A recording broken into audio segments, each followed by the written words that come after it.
당초에 오늘은 예레미야서에 관해서 여러분들과 함께 은혜를 나누고자 했었습니다.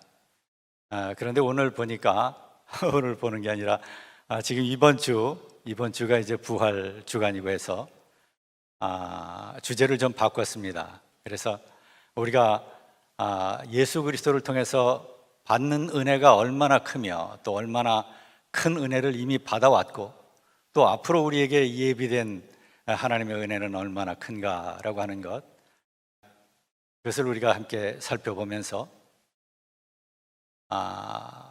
우리 각자 개인의 삶 속에서 내가 과거에 받은 은혜, 그리고 현재 내가 누리거나 또는 내가 해야 할 일들, 그리고 앞으로 다가올 일들, 이런 것을 각자 자기의 삶에 비추어서 한번 생각해 보면서 오늘 함께 은혜를 나누고자 합니다. 이제 우리가 상당히 자주 하나님으로부터 많은 귀한 은혜를 받았는데 그거를 우리가 실감하지 못하는 경우가 많이 있습니다. 우리가 죄 사함을 받고 하나님의 백성, 하나님의 자녀가 되었다라고 하는 것은 수도 없이 많이 들어왔어요. 그런데 그것이 과연 어느 선까지 내가 그러한 축복을 받는 것인가? 다시 말해서 이런 것이 구체적으로 내 삶에 어떤 의미를 가질 수 있는가? 우리의 인생은 깁니다. 그 과정 속에서 우리가 크고 작은 많은 잘못도 저질러요. 과오도 있습니다. 그리고 또 살아온 그런 과정을 보면 정말 남에게 얘기할 수 없는 그런 부끄러운 일, 그런 잘못을 저지른 경우도 있죠. 이랬을 때 우리가 심각하게 생각할 수 있는 문제가 있습니다. 과연 정말로 하나님께서 나를 사랑하시고 계시고 또 내가 하나님의 자녀라고 하는데, 내가 구원을 받았다고 하는데 이 모든 죄는 다 용서되었을까? 그 다음에 내가 신앙생활을 하면서 저지르는 여러 가지 다양한 죄, 이거 다 용서받았을까? 받을 수 있을까? 어떤 사람은 심지어 내가 과연 이러한 삶을 삶으로 천국에 갈 수 있을까? 하나님께서 마지막 심판을 내리시면 그때 하나님께서 나에게 물으실 때 그때 내가 너무나 부끄러워서 이것을 어떻게 대답할까? 이런 두려움을 가질 수도 있습니다. 자, 그런데 이것은 하나님의 구원에 관해서 우리가 정확히 잘 알지 못해서 그렇습니다. 우리가 오늘 그러한 문제를 한번 상고해 보고자 합니다. 우리 하나님은 엄청난 크신 분이시고 우리는 하나님의 정말로 자녀입니다. 그러면 하나님께서 과연 하나님의 자녀, 그 크신 하나님께서 우리에게 정말 우리가 감당할 수 없는 그런 징벌을 내리실까? 우리 정말 천국 갈 수 있을까? 이런 문제가 우리 심령 속에 있습니다. 그거는 우리가 부활절을 잘못 이해하고 있는 거예요. 예수 그리스도의 오심을 잘못 이해하고 있을 때 불안하고 두려움에 쌓일 수 있습니다. 그래서 오늘 부활 주간에 이러한 문제를 여러분들과 함께 상고해 보고자 합니다. 혹시 여러분들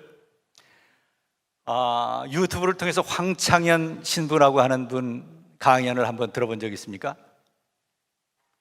특별히 이제 그분은 이제 천주교 신부입니다.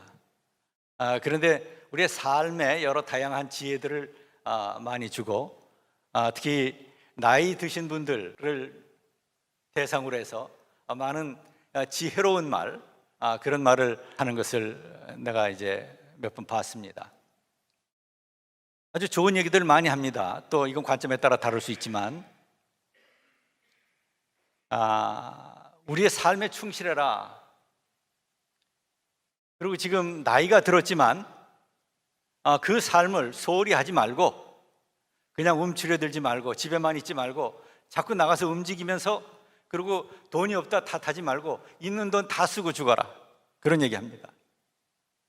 자식들에게 재산 남길 생각 전혀 하지 말아라. 죽을 때까지 전부 다 쓰고 죽어라. 그리고 이제 항상 여러 가지 일상의 삶 속에서 작은 일들, 맛있는 거 사 먹고 돈이 없으면 집 팔아서 사 먹어라. 심지어 그런 얘기도 하십니다. 어쨌든 그건 이제 관점에 따라서 조금씩 다 다를 수 있는 얘기예요. 그러나 우리들로 하여금 많이 생각하게 하는 그러한 이제 화두를 던지는 그런 신부더라고요. 그래서 아마 개신교의 장경동 목사 정도 되는 캐톨릭에서는 그 정도의 위치에 있는 사람인 것 같습니다. 그래서 이제 가끔 그 동영상을 보면서 그냥 웃을 때도 있습니다. 그런데 이제 그것을 보면서 여러 가지 좋은 이야기들은 많이 하는데 내 생각에는 항상 아쉬움이 있어요. 그건 구원관의 문제입니다. 캐톨릭하고 우리하고 굉장히 멀리 떨어져 있지 않습니다. 우리는 그저 캐톨릭하고 우리는 생각을 좀 달리하는, 그것을 심각하다면 심각하게 볼 수 있지만 생각을 좀 달리하는 형제에 해당된다, 이렇게 얘기할 수 있습니다. 사실은 우리 웨슬레 교단, 성결교를 포함한 감리교 이 웨슬레 교단은 이 초대교회 교부들의 고전적 전통을 많이 수용하고 있는 그런 교단 중에 하나입니다. 그 중에 뭐 대표적인 것이 이제 존 웨슬리 목사님을 비롯해서 하여튼 대표적인 것이 우리 삼위일체론이라고 하는 거 있죠. 그래서 하나님과 성부와 성자와 성신이 하나이신 그런 본체이신 그런 분이시다라고 하는 성삼위일체 교리라든가, 또는 기독교인의 완전이라고 하는 것, 완전한 사랑을 우리가 실천할 수 있고 실천해야만 된다. 그런 완전한 사랑을 실천할 수 있는 그런 사람이 되도록 우리가 열심히 기도하고 성경 말씀을 보고 그리고 이제 성체에 참여하고 예배에 참여하는 그런 삶을 살아야 된다라고 하는 것을 주장하죠. 이런 것이 다 고전 이제 교부들의 주장이었었습니다. 우리 이 웨슬리 교단에서는 바로 이런 것을 적극적으로 수용했던 그런 교단입니다. 그래서 그런 차원에서 공통점을 가지고 있지만 그러나 근본적 차이는 구원론에 있습니다.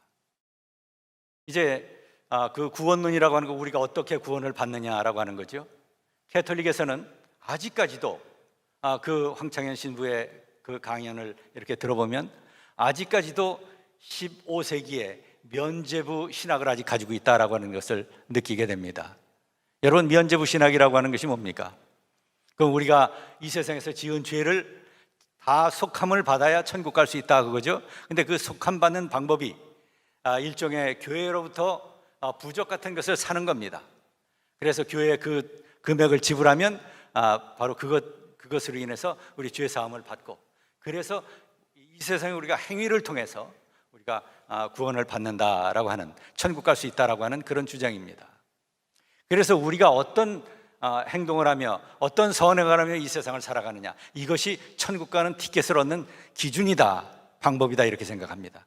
그래서 이 세상에서 선행을 많이 하길 원합니다. 뭐 나쁜 얘기 아니죠. 그런데 문제는 뭐냐면, 선행을 해서 우리가 천국을 간다고 그러면 얼만큼, 어느 정도까지, 어느 선까지의 선행을 해야 우리가 천국 갈 수 있으며, 또 그 사이에 선행을 계속 하는 과정에서 우리 자신을 보면 어때요? 굉장히 이기적일 때 있죠. 선행을 한다라고 하는 것, 그것 자체도 우리가 이기적인 욕망에 의해서 그 선행을 하는 것에 해당되고, 또 그것이 아니라 할지라도 우리의 삶 속에서는 많은 탐욕도 있고 욕심도 있고 자랑도 있고 그리고 분노도 있고 별의별 게 다 있잖아요. 자, 그러한 것을 가지고 있는 우리가 과연 천국에 갈 수 있을까? 내가 선행을 한들 어느 정도까지 할 수 있겠는가? 또 잘못도 저지릅니다. 하나님을 망각하면서 살 때도 있어요. 그러한 나를 보면 어때요? 내가 과연 천국 갈 수 있을까? 의심하게 되죠. 그래서 늘 불안한 겁니다. 로마서 8장 15절 보시면 거기에서 우리 성령께서는 어떤 분이시라고요? 성령께서는 자녀로 만들어주시는 영이다, 이렇게 얘기합니다. 그런데 율법의 영은 뭐 어떤 영이에요? 그 율법의 영은 우리로 하여금 종살이하게 하고 우리를 두려워하게 하는 영입니다. 두려움을 갖게 합니다. 그것은 죄의 영역, 사탄의 영역입니다. 그건 율법의 영역입니다. 자, 거기에서 지배를 받으면 우리는 늘 불안할 수밖에 없어요. 내가 무언가를 해서 어떤 행위를 통해서 내가 천국에 이를 수 있다라고 하는 그러한 관념 속에서는 결코 우리가 기쁨을 누릴 수가 없어요. 그런데 성경에서는 어떻게 얘기해요? 성경에서는 믿음을 통해서 구원을 받는다, 이렇게 얘기합니다. 아주 간단한 진리입니다. 이런 것이 천주교와 우리 개신교의 차이입니다. 천주교에서는 이걸 오랜 역사 속에서 바로 이런 행위를 통한 구원이다라고 하는 주장을 해왔습니다. 그런데 이제 16세기에 들어서서 마르틴 루터라고 여러분들 잘 아시죠? 종교개혁자. 이 독일의 마르틴 루터가 이제 본래는 법을 하고 있었던 사람이죠. 에르푸르트라고 하는 대학에서 법학을 전공했습니다. 그런데 친구와 함께 집에 갔다가 오다가 이제 벼락을 맞게 됩니다. 그래서 옆에 있던 친구가 죽습니다. 바로 이런 것을 통해서 죽음이라고 하는 것이 얼마나 무섭고, 그리고 하나님의 역사가 얼마나 강렬하고 무서운가라고 하는 것을 체험하게 됩니다. 그래서 도저히 견딜 수가 없어요. 자기가 죽으면 어떻게 될까? 이런 식으로 계속 살다가 하나님 앞에 가게 되면 내가 어떤 벌을 받을까? 나는 과연 천국에 갈 수 있을까? 지옥에 떨어지게 되면 어떡할까? 이러한 두려움과 이런 고뇌 속에서 그가 하나님의 종이 되길 결단합니다. 그래서 수도원으로 가게 됩니다. 법학을 포기하는 거죠. 그리고 그것에서 신학을 합니다. 바로 여기에서 천국을 소망하면서 신부가 된 사람입니다.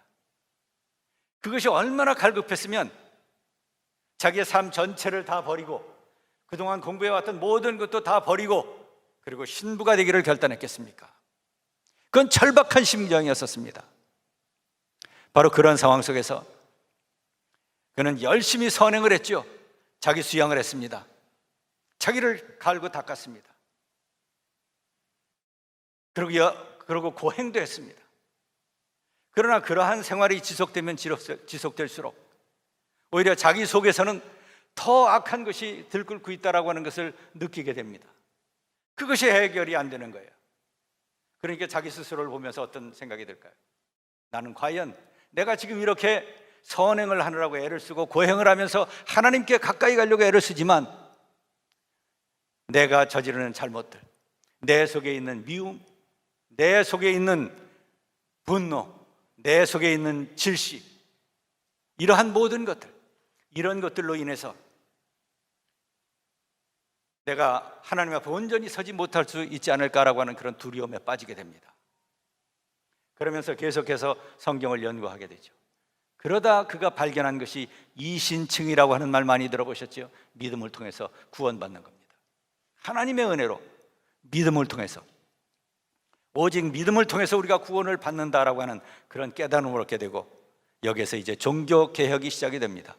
그래서 개신교가 여기에서 비로소 시작이 되는 겁니다. 그래서 우리는 완전히 다른 거죠. 천주교에서는 무엇을 주장했어요?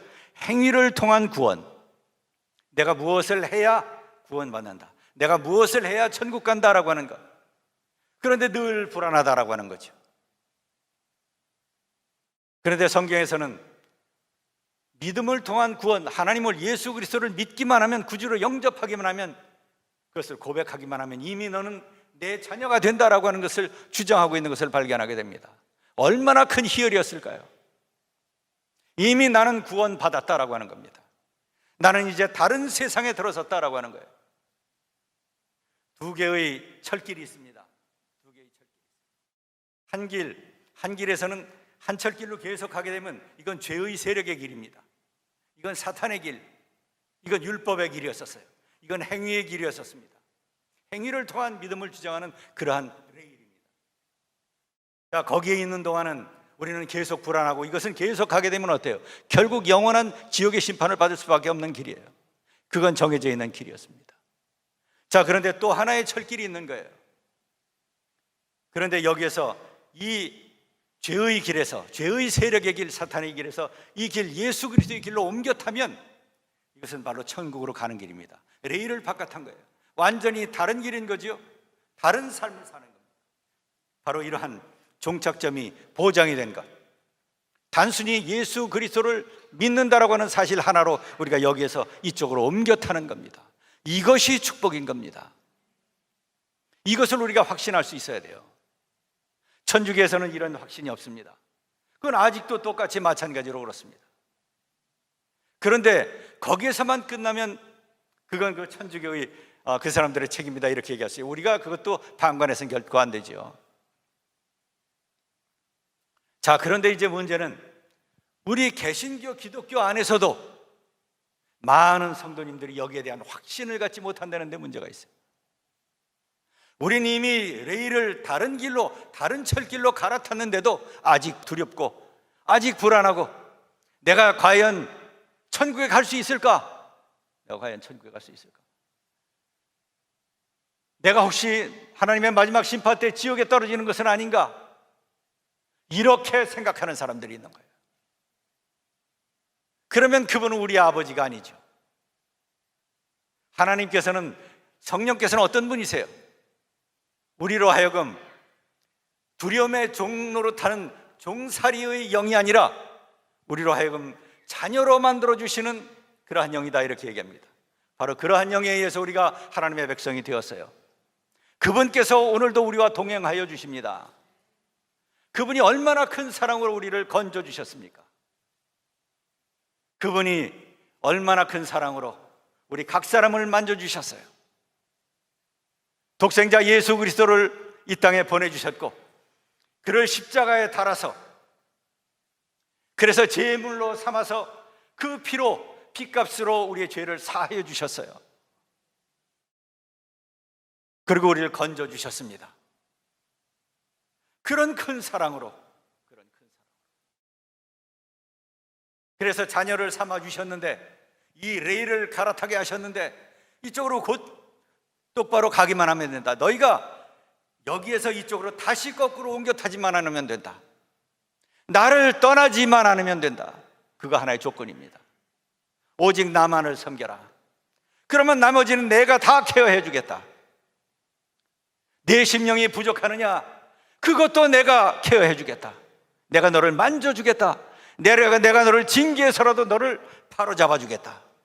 그분이 아버지의 사랑이고, 그 아버지의 사랑으로 우리를 동행하여 주시고 우리를 건져주셨고, 오늘 이 순간도 함께 하시는 분이 우리의 하나님이십니다. 우리가 부활절을 지키는 이유가 뭘까요? 바로 이러한 소망을 다시 한번 생각하는 겁니다. 부활의 소망을 다시 한번 생각하는 거예요.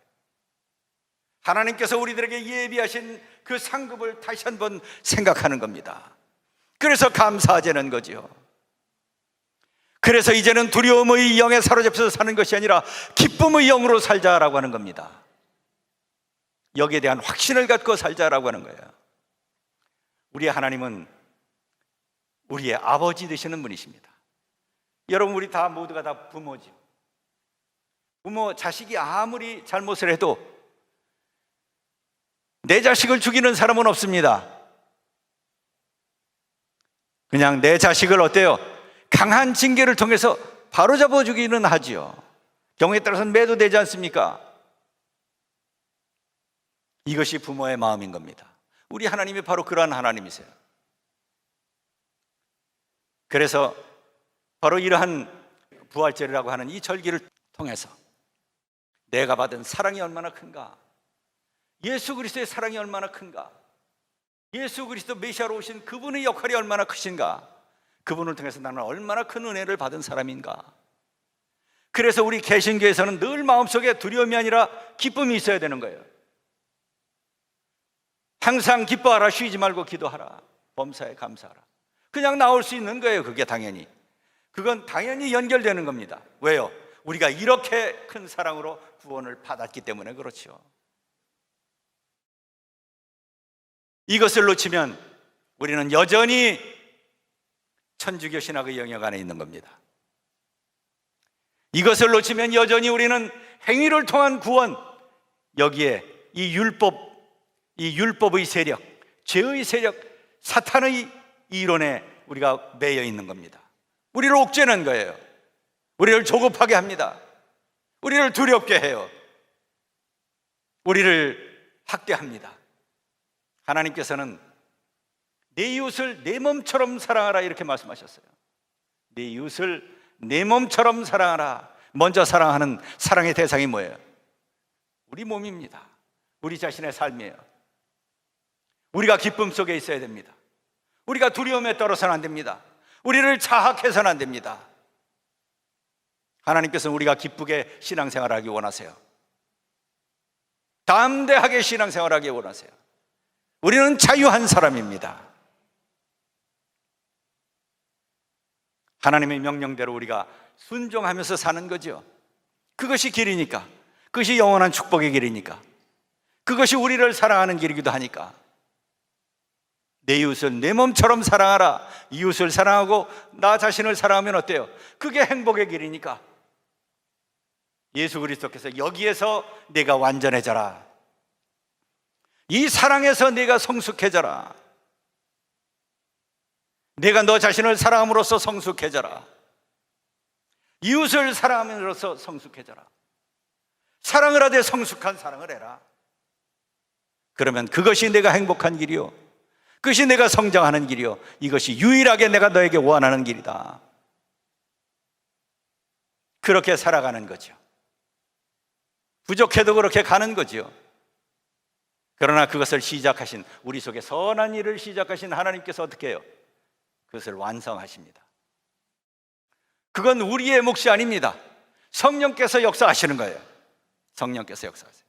그래서 필요한 말씀도 주시고, 필요한 절기도 주시고, 기도의 시간에 특별한 말씀도 주시고, 특별한 성경 말씀도 읽게 하시고 보게 하시고, 특별한 설교도 듣게 하시고, 그래서 깨달아가는 거죠. 또 경우에 따라서는 우리가 고통도 겪습니다. 그 고통의 과정에서 과연 나는 지금 제대로 선택을 하고 있는가? 온전한 행동을 하고 있는가? 또는 온전한 행동을 했는가? 다른 행동을 했는가? 정말 하나님 보시기에 합당한 성숙한 신앙의 결단을 했는가? 이런 것을 스스로 반추하면서 한 걸음 한 걸음 성숙해 나가는 거죠. 우리가 이 길은 굉장히 긴 길입니다. 이거 순례의 길이라고 하죠. 그 안엔 여러 다양한 장애물들도 있고 돌뿌리도 있을 수 있습니다. 그 안에는 기쁨이 넘치는 그러한 환경도 있을 수 있겠죠. 그런 선물도 가끔 받을 때가 있죠. 누릴 때가 있잖아요. 사실은 우리가 인지하지 못해서 그렇지, 깨닫지 못해서 그렇지, 얼마나 많은 것을 누리며 삽니까? 여러분, 여기 손톱 조금만 비워도 어떻게 돼요? 이것 때문에 아무것도 못해요. 그리고 감기 걸려서 목이 많이 부으면 호흡을 못 하잖아요. 우리가 평시에는 숨을 쉬는데 아무런 문제가 없어요. 감사하질 않아요. 그래서 여기 우리 내장 가운데 조그만 병이 걸려도 어때요? 꼼짝 못 하잖아요. 또 심하면 세상을 먼저 떠나기도 하고, 병상에서 음식을 챙기지 못해서 여기다 호수 꽂고 있는 사람들이 얼마나 많습니까? 호흡 산소가 공급이 안 돼서 여기 호수 꽂고 있는 사람이 얼마나 많이 있어요. 다 감사한 일이죠. 그 과정을, 이 모든 삶을 하나님께서 우리들에게 선물로 주셨어요. 이거 다 기쁨으로 누리는 거죠. 그 하나님께서 누리게 하셨습니까? 그러나 그 과정 속에서 우리가 어려움 겪을 때도 있죠. 하나님께서 우리로 하여금 더 성장하도록 하기 위해서 자극을 주시기 위해서 그런 어려움을 주실 때 있고, 또 경우에 따라서는 우리가 잘못된 선택을 했을 때 그것을 바로잡아주기 위해서 우리들에게 어려움을 줄 때도 있죠. 또 좀 더 단단한 신앙을 가져라라고 하는 차원에서 하나님께서 우리를 연단하실 때도 있죠. 쇠를 녹여서 정금을 만들듯이, 광석을 녹여서 정금을 만들듯이 하나님께서 우리를 그렇게 연단하실 때 있잖아요. 그건 다 하나님께서 우리를 사랑하시기 때문에 그렇습니다. 바로 이것이 우리가 예수 그리스도께서 이 땅에 오셨음을 통해서 우리가 누리는 은혜입니다. 이것이 축복이에요. 이것을 순간순간 느끼지 못하면서 사는 것, 그게 사실은 불행한 거죠. 늘 두려움 속에서, 평시에는 하나님에 관해서 인식하지 못하고 있다가 가끔 어려움이 닥치면 그 하나님을 인식하기 시작하고, 그리고 또 그러한 괴로움을 통해서 과연 내가 이렇게 살다가 하나님 앞에 가면 나는 하나님의 칭찬을 받을 수 있을까? 내가 또 영원한 지옥불에 빠지는 것은 아닌가? 천국에 못 들어가는 것은 아닌가? 이런 근심하는 그런 성도님들도 계실 수 있다라고 하는 겁니다. 그건 아주 잘못된 생각이죠. 이미 우리가 다 보장이 되어 있는데, 다 보장이 되어 있어요. 그래서 이러한 믿음을 갖도록 하기 위해서, 또 이런 믿음이 얼마나 소중한가라고 하는 것을 알기 위해서 오늘 제가 신약 본문을 선택을 해서 여러분들과 이 얘기를 나누고 있습니다. 우리 성서에서 가장 소중한 것, 신학적 차원에서 얘기하면 성서신학이라고 이렇게 얘기하죠. 그러나 예수 그리스도께서 이 땅에 오셔서 가장 소중한 말씀을 주셨어요. 천국이 가까이 왔다, 회개하라라고 하는 그러한 말씀. 예수 그리스도의 사상의 첫 번째 선포는 하나님 나라입니다. 하나님 나라, 하나님의 통치가 이 세상에 왔다라고 하는 겁니다. 누구와 함께? 메시아 예수 그리스도와 함께 하나님의 통치가 새롭게 시작되었다. 메시아를 통한 통치가 이 세상에서 실현되기 시작했다. 그래서 예수 그리스도께서 공생애 동안 보여주신 기적의 역사들이 많잖아요. 병마를 치유하시죠. 보통 사람들이 할 수 없는 거죠. 귀신을 쫓아내죠. 바로 이런 수많은 역사를 통해서 이제 이미 메시아의 시대, 하나님의 통치의 시대가 시작이 되었다. 나는 바로 그 메시아다라고 하는 것, 그것을 증거하신 거 아니에요. 그러고 나서 예수 그리스도께서 십자가에 달리시고 부활하셨어요. 그리고 약속하신 것이 내가 다시 올 것이다. 그리고 하나님 나라가 완성되게 할 것이다. 하나님 나라가 이 땅에 올 것이다. 다시 그것을 완성할 것이다. 내가 재림함을 통해서. 그것이 예수 그리스도의 약속이었었습니다. 그래서 우리 모두는 그것을 소망하고 있는 거죠. 예수 그리스도께서 다시 오시면 우리 모두가 다 부활의 은혜를 입는 겁니다. 육신이 부활하는 거죠. 영의 몸으로. 그 축복이 우리들에게 있는 겁니다. 그래서 예수 그리스도의 오심과 다시 오심 사이를 우리가 살고 있는 거죠. 소망 가운데서 살고 있는 겁니다. 이게 가장 커다란 축복인 겁니다. 우리는 그 하나님의 나라가 완성되는 것, 다시 오시는 것, 새 하늘과 새 땅이 이루어지는 것, 이것을 소망하고 그 사이의 시간을 살고 있는 겁니다. 그 사이에서 성령께서 우리를 주관하여 주시는 겁니다. 바로 이것이 가장 중요한, 가장 근본적인 주님의 사역이었었어요. 하나님의 통치를 이 세상에 오게 하는 것, 그래서 새로운 역사를 시작하게 하시는 것, 그리고 그것을 완성시켜 주시는 것, 그 안에서 성령의 은혜 가운데서 우리 모두가 다 구원을 받고 죄 사함을 받고 하나님의 백성이 되어서 성령의 인도 가운데서 은혜로 하나님의 축복을 받으면서 살아가는 것, 그래서 천국에 들어가는 것을 보장받고 그 천국에 가는 것, 이것이 없으면, 그래서 그 부활의 은혜를 입지 않는다라고 하면 우리가 신앙생활을 하는 아무런 의미가 없습니다. 만약에 천주교처럼 우리가 행위를 통해서 구원받는다라고 하면 우리는 이 축복을 마음껏 누릴 수가 없어요. 기쁨으로 누릴 수 없습니다. 두려움 속에서 그냥 가는 거예요. 확신이 없으니까 내가 천국에 가는 것을 확신하지 못하니까. 그러나 우리 모두는 어때요? 이미 구원 받은 겁니다. 이미 구원을 받았어요. 천국이 보장되어 있습니다. 이제 나머지는 하나님의 은혜 가운데 살아가면서 상급을 기다리는 거예요. 부르심의 상급을 기다리는 겁니다. 그 길을 기쁨으로 가는 거죠. 오늘 우리가 읽은 본문 로마서 5장 1절 이하의 말씀에 바로 이와 같은 내용들이 담겨져 있는 겁니다. 사실은 오늘 제가 성경 본문을 좀 여러 개 읽으려고 준비를 좀 했는데 시간이 되는 데까지만 좀 하도록 하겠습니다. 그리고 지금 제가 말씀드린 그러한 모든 내용들을 잘 기억하시면서 성경에서는 정말로 어떻게 얘기를 하고 있는가, 그것이 맞는가 틀리는가, 우린 이미 정말로 구원을 받았는가, 이게 이미 완료된 상황인가 아닌가, 우리들에게 예비된 것이 무엇이고 현재의 우리의 삶은 무엇이고 우리의 현재의 사명은 무엇이냐. 그래서 오늘 설교 제목도 구원의 과거, 현재, 미래 시제입니다. 여기서 시제라고 하는 말을 사용한 것은 성경 본문 말씀 자체에 여기 여러 동사들이 나옵니다. 그 시제에 여러분들이 주목하라라고 하는 겁니다. 자, 그것을 통해서 우리가 이미 받은 것이 무엇이고 받을 것이 무엇인지 그리고 현재 하나님께서 우리가 어떻게 살기를 원하시는지, 그래서 과거와 현재와 미래에 관한 하나님의 말씀이 선포되는 것을 우리가 보게 됩니다. 그래서 이러한 시제를 유념하시면서 시간이 되는 데까지 잠깐 본문 말씀을 한번 같이 살펴보고자 합니다.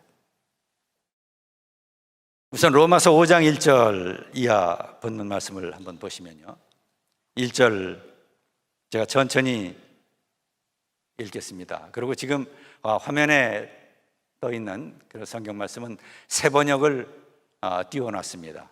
이제 새 번역은 이 시제의 문제를 정확히 잘 소개를 해놨습니다. 그래서 헬라어 시제는 상당히 복잡합니다. 그래서 뭐 단순 과거 또는 완료, 또 미완료 과거, 뭐 이런 여러 다양한 것이 있지만, 하여튼 그러한 여러 다양한 표현들, 다양한 뉘앙스를 잘 고려해서 우리말 어법에 맞게 그렇게 표현해 놓은 그 번역본입니다. 그래서 일단 새 번역을 중심으로 해서 좀 보도록 하겠습니다.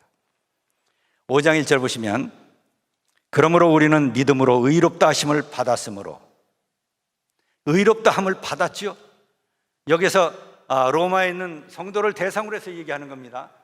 성도들은 이미 믿음으로 의롭다 여김을 받았어요.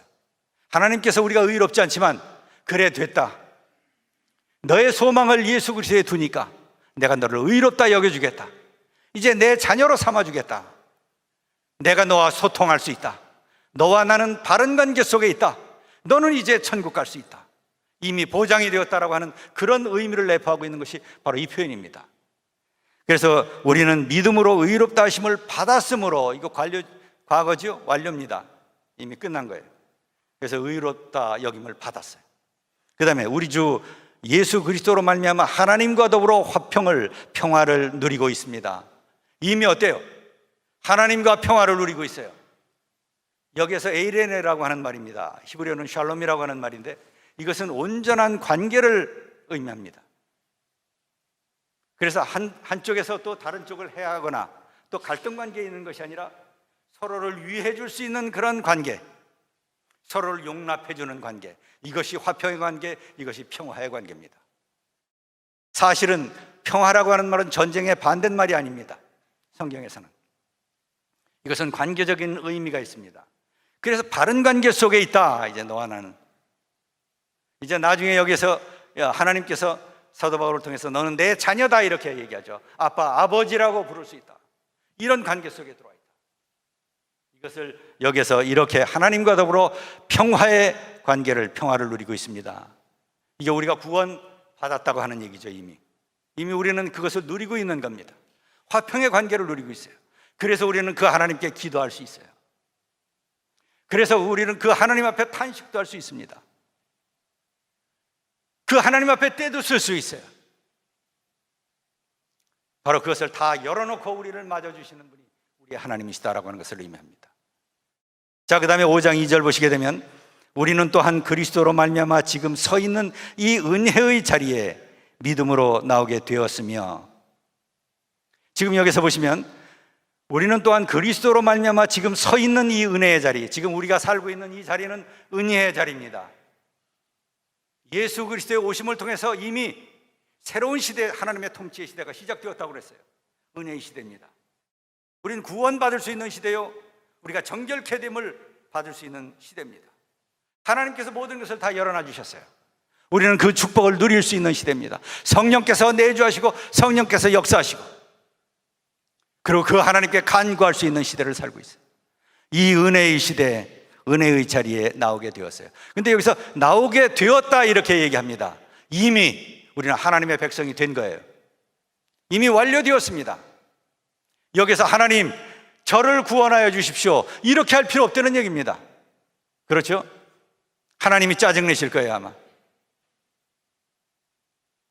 내가 너에게 줄 걸 다 주었다, 내가 내게 회개하고 하나님의 백성이 되기를 결단했을 때 내 모든 죄를 다 사해 주었다, 너는 정결케 되었고 너는 나와 이제 은혜의 자리, 화평의 자리 속에 있다, 너의 천국은 보장되었다. 에베소서 4장 30절, 성령으로 내 인침을 받았다. 구원에 대해서 인침받은 겁니다. 도장 찍어진 겁니다. 불도장이 찍혀 있어요. 그런데 그것을 자꾸 우리가 부인하는 거예요. 그것을 의심하는 겁니다. 그리고 그 하나님 앞에 설 것을 두려워 떠는 겁니다. 그거 아니죠. 그런 확신이 없으면 우리가 이 자리에 앉아 있는 것이 의미가 없습니다. 그러한 확신을 가질 수 있도록 하나님께서 우리를 불러주신 거예요. 그래서 그게 은혜인 겁니다. 부활절이 감사한 이유가 뭐예요? 바로 이러한 과거에 우리 하나님께서 이미 우리를 건져주셨다라고 하는 것, 현재 은혜의 시대를 우리가 살고 있다, 은혜의 자리에 서 있다, 그리고 영원한 부활의 소망을 가질 수 있다라고 하는 것, 그것이 보장되었다라고 하는 것, 그 완성이 이미 보장되었다라고 하는 것, 천국의 선물이 다 보장되었다라고 하는 것, 이제 나머진 상급밖에 남은 것이 없다. 그것에 대한 의심을 가져서는 안 됩니다. 그것에 대한 확신을 가지고 감사와 기쁨 속에서 하나님을 섬기는 거죠. 하나님은 우리가 연약하고 부족한 건 너무나 잘 아십니다. 하나님은 우리가 한계를 가진 존재다라고 하는 것, 육신의 나약함을 가지고 있는 존재다라고 하는 것, 하나님께서, 우리 아버지 하나님께서 너무나 잘 알고 계세요. 우리에게 완전을 요구하지 않습니다. 하나님께서는 성숙을 요구하십니다. perfection, 완전성이죠. 그걸 원하지 않으세요. 오히려 maturity, 성숙이라고 하는 것을 요구하십니다. 좀 더 성숙해져라. 사랑을 하되 좀 더 의로운 사랑을 해라. 사랑을 하되 좀 더 바른 사랑을 해라. 진정으로 남을 도와줄 수 있는 그런 사랑을 실천하도록 해라. 내가 내 몸을 사랑하듯이 다른 사람도 사랑해줘라. 약한 사람들, 도움이 필요한 사람들, 세상에서 천대받는 사람들, 힘이 없는 사람들, 이런 사람들을 내가 도와줄 수 있도록 해라. 이게 성숙한 사랑이다. 내가 힘 있고 내가 가진 것 많고 권력 있고 이러한 사람만 사랑한다라고 하면 그건 온전한 성숙한 사랑이다라고 할 수 없다. 그것도 귀한 것이지만 그러나 그것이 다가 아니다. 오히려 너보다 약한 사람, 보호가 필요한 사람, 무시당하는 사람, 연약한 사람, 그 사람에게 찾아가서 그 사람을 도와라. 내 탐심을 버리고 커다란 공의를 위해서 살아봐라. 이게 바로 성숙한 사랑인 겁니다. 우리 하나님께서 그러한 것을 요구하세요. 그런데 우리가 그런 걸 다 잘 100% 다 실천할 수 없잖아요. 그래서 하나님께서 여러 가지 방법을 주시는 거죠. 말씀도 주시고요, 예배도 드리면서 설교도 듣게 하시고, 기도도 하게 하시고, 경우에 따라서는 어려움으로 연단도 주시고, 다시 한번 생각하게 하시고. 여러분, 그런 것뿐만이 아니라 하나님께서는 다양하게 성령의 역사를 통해서 우리가 많은 책도 읽게 하십니다. 굳이 성경과 관련된 성경의 책이 아니라 하더라도 많은 다양한 그런 책이라든가 이야기를 통해서 내가 지금 잘 살고 있는가, 하나님께서 원하시는 성숙한 사랑의 삶을 제대로 실천하고 있는가, 우리 깨닫게 하시는 거죠.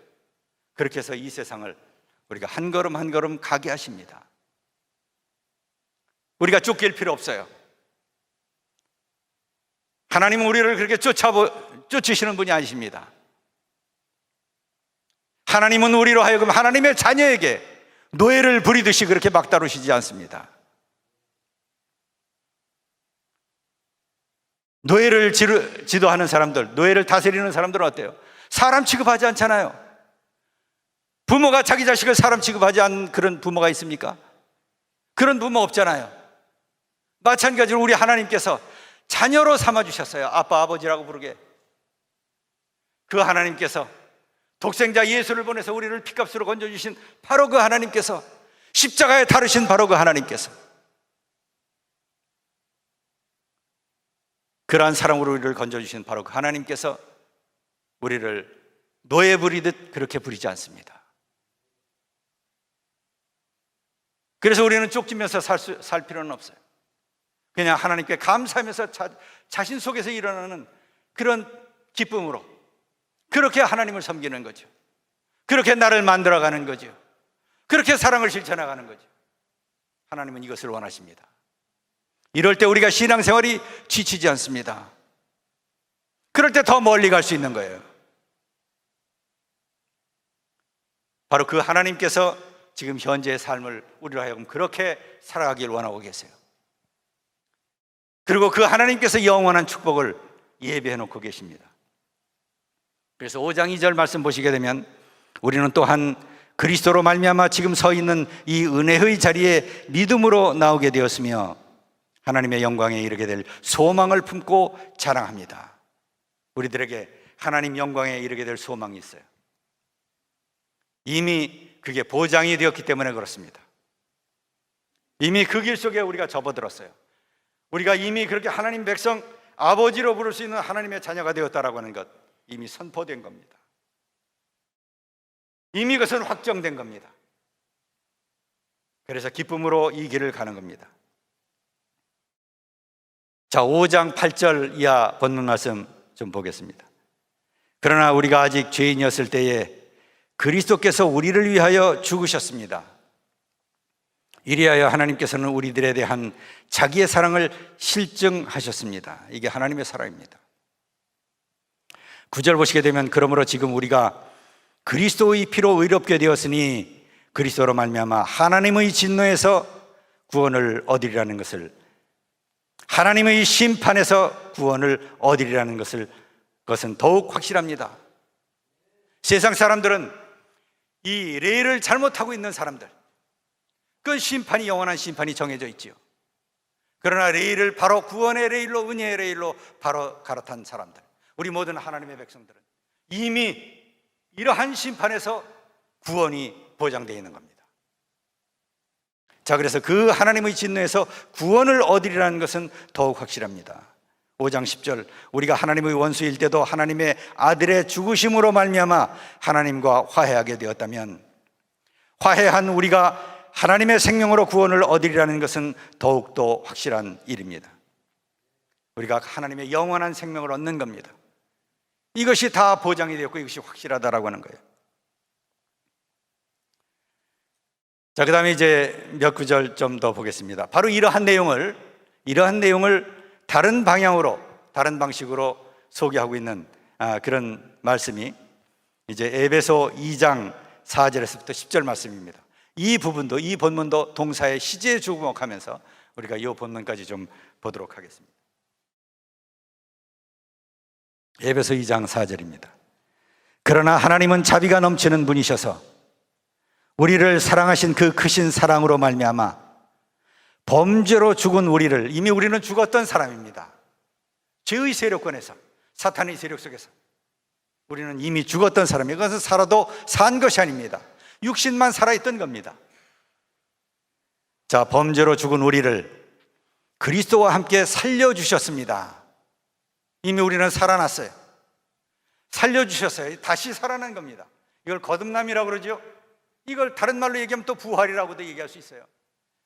본래적인 의미의 부활 말고 이건 일차적인 이 삶 속에서 죽은 것에서 다시 살아났다라고 하는 문자적 차원에서의 부활입니다. 여러분은 은혜로 구원을 얻었습니다.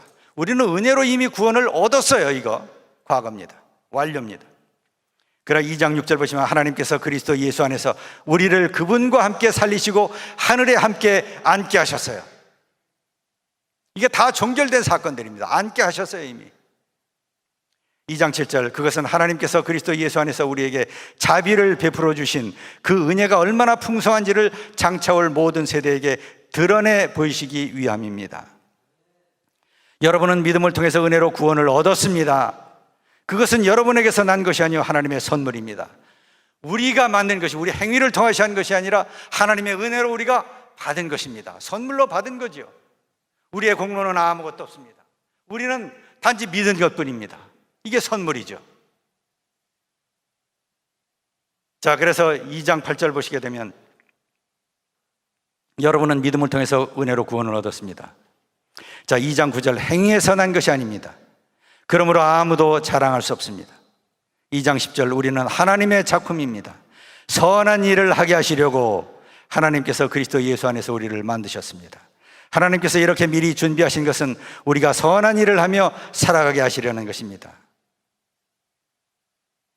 하나님의 뜻에 따라서 사는 거죠. 뭐가 선할까요? 죄의 세계 속에서 있는 사람들, 그것을 은혜의 세계로 옮겨 타게 하는 것, 굉장히 중요한 사명이겠죠. 굉장히 큰 선한 일이겠죠. 그리고 사랑을 실천하는 것, 어려운 사람을 돕는 것, 이웃을 위해서 우리가 뭔가 봉사할 수 있는 것, 이런 모든 것들이 뭐예요? 다 선한 일들입니다. 그리고 우리가 하나님 보시기에 합당한 영혼으로 우리 자신을 만들어가는 것, 이것도 역시 마찬가지로 가장 선한 일 중에 하나겠죠. 자, 이러한 일을 하도록 하기 위해서 하나님께서, 그래서 이 세상에, 이 모든 세상이 다 하나님의 통치로 완성되기를 원하시는 겁니다. 지금 그 하나님의 나라는 이미 시작이 되었습니다. 하나님의 통치가 그 완성의 때를 향해서 우리가 가고 있고, 하나님께서는 그 때를, 하나님께서만 아시는 그 때를 예비하고 계십니다. 새 하늘과 새 땅을 주실 바로 그때, 영원한 부활을 주실 바로 그때를 하나님께서 예비하시고 하나님의 때에 그것을 내려주실 겁니다. 그 중간의 기간 동안에 이 하나님 나라를 완성해 가길 원하십니다.